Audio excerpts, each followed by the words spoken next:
Okay, isipin niyo to, 40 taon kang naging leader sa isang napakahabang adventure sa disyerto. Tapos, isang araw, sinabihan ka, okay, ito na ang huling araw mo. Grabe, di ba? Yan mismo ang sitwasyon ni Moses. At sa huling araw niya, mayroon siyang isang napaka-importanting speech na kailangan niyang ibigay. Seryoso, ano kaya yung sasabihin mo kung ikaw si Moses, ito na yung final chance mo para kausapin yung mga taong inalagaan mo ng napakatagal, ano yung pinaka-importanting mensahe na iiwan mo sa kanila? So, eto na yung eksena. Si Moses, 120 years old na. Nakatayo siya sa tuktok ng isang bundok. At mula doon, kitang-kita niya yung lupang pangako, yung bagong tahanan na pinapangarap at pinaghirapan nilang marating sa loob ng 40 taon. Ang ganda siguro ng view. At syempre, pagkatapos ng lahat ng pagod, nakiusap si Moses sa Diyos. Simple lang naman ang hiling niya eh. Panginoon, please, payagan niyo naman po akong makatawid.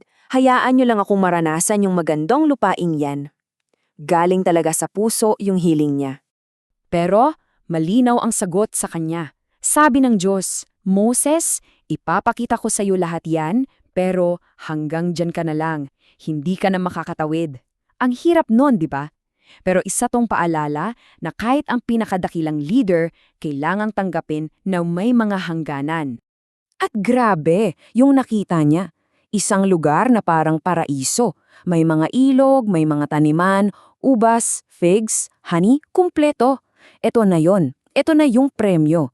At sigurado ako masayang-masaya si Moses para sa mga tao niya. Pero at the same time, medyo malungkot din. Kasi alam niyang hanggang tingin na lang siya. Pero alam nyo, hindi yung sarili niya ang iniisip ni Moses. Ang mas malaking tanong sa isip niya ay, Teka, paano ng mga tao ko? Sino na ang gagabay sa kanila? Ganyan ang tunay na leader, di ba? Kahit sa huli, ang kapakanan para ng mga tao niya ang #1 priority. Kaya yon, nanalangin siya.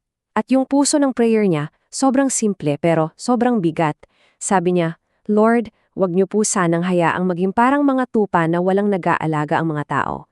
Ayaw yung iwan sila na walang direksyon. So ano ang naging sagot? Napakabilis. Step 1. Nagpray si Moses. Step 2. Agad-agad pinili ng Diyos si Joshua, yung kanyang tapat na assistant.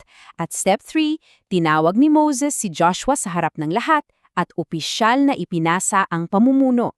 Ganun kasimple, pero napakahalaga. Okay na, may bago na silang kapitan. Sige, ngayong may bagong leader na, may isa pang huling bagay na kailangan gawin ni Moses.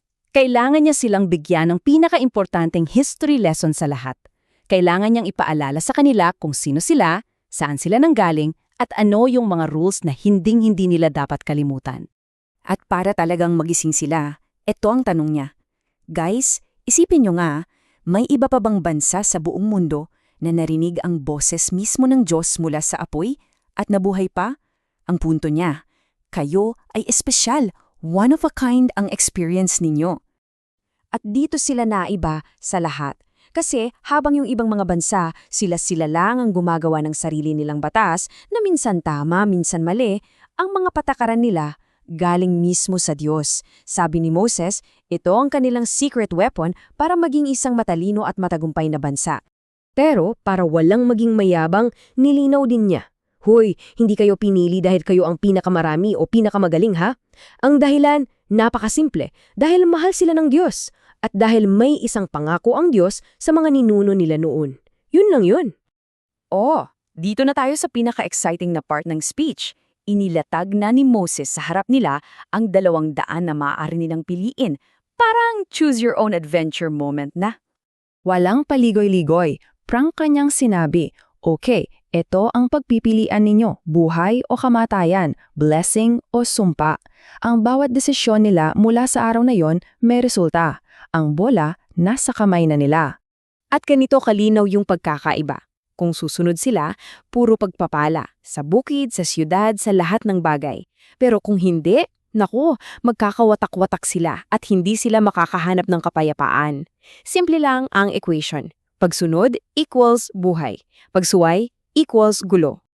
At sa dulo, ito ang pinakamalakas niyang payo. Parang sigaw na ng isang ama. Kaya please, piliin ninyo ang buhay. Hindi yan suggestion, utos yan na puno ng pagmamahal. Para sila at ang mga anak nila ay mabuhay ng masagana.